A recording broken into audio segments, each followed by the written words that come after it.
ने बीजेपी को जिता दिया। केरल में कैसे खत्म हुआ बीजेपी का 73 साल का इंतजार। साल 2014 और 2019 में जब देश में प्रचंड मोदी लहर थी, उस वक्त भी दक्षिण राज्य केरल की 20 में से एक भी सीट पर जीत हासिल नहीं कर पाई थी बीजेपी, क्योंकि केरल में कत्ल की राजनीति कब तक? केरल में है और आरएसएस में उबाल है। आज कम्युनिस्ट पार्टी मार्क्सवादी का नाम बदलकर कम्युनिस्ट पार्टी ऑफ मर्डरर्स हो गया है। High Court acquits 13 RSS workers convicted of killing CPM leader in 2008.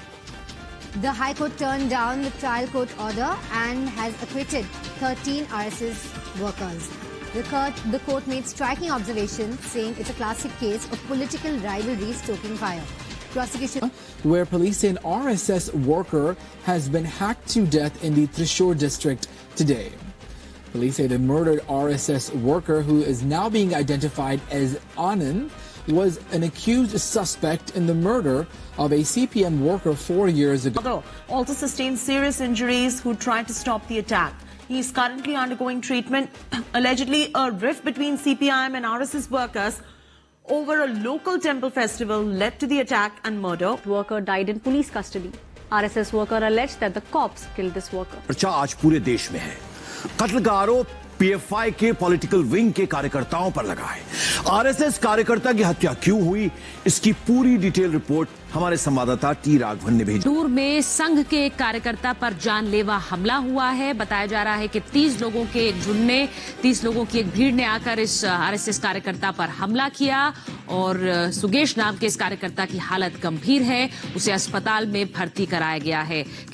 After a Rashtriya Swayamsevak Sangh worker, Rajesh Edavokode, died after being attacked. 35-year-old Rajesh died in a private hospital in Thiruvananthapuram. He was an RSS supporter killed by Muslims in Kerala.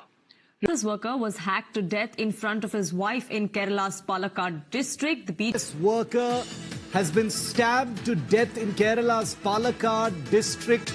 And the story has exploded. The 27-year-old RSS worker, Sanjeet, was traveling with his wife when he was surrounded by a gang which savagely murdered him. Sanjeet was reportedly found with several... The killing of an RSS worker in Palakkad. The police hasn't released the details of the accused, the person under arrest, but he will... देखिए, संघ के समर्थकों या हिंदूवादी कार्यकर्ताओं की हत्या केरल में एक आम बात हो गई है और केरल की जो कम्युनिस्ट सरकार है वो बार बार जो है इन हत्यारों के साथ कभी-कभी डायरेक्ट इनडायरेक्ट में खड़ी नजर आती है। लेकिन सत्ता में ज्यादातर भगवान को ना मानने वाले वामपंथियों की ही सरकार रही है। यही वजह है कि हिंदुत्व की राजनीति करने वाली बीजेपी अपने इतिहास में कभी भी केरल की एक सीट भी नहीं जीत पाई। यहाँ तक कि प्रचंड मोदी लहर में भी बीजेपी केरल में खाता नहीं खोल पाई। पहली बार केरल की धरती पर जीत का भगवा गाड़ दिया।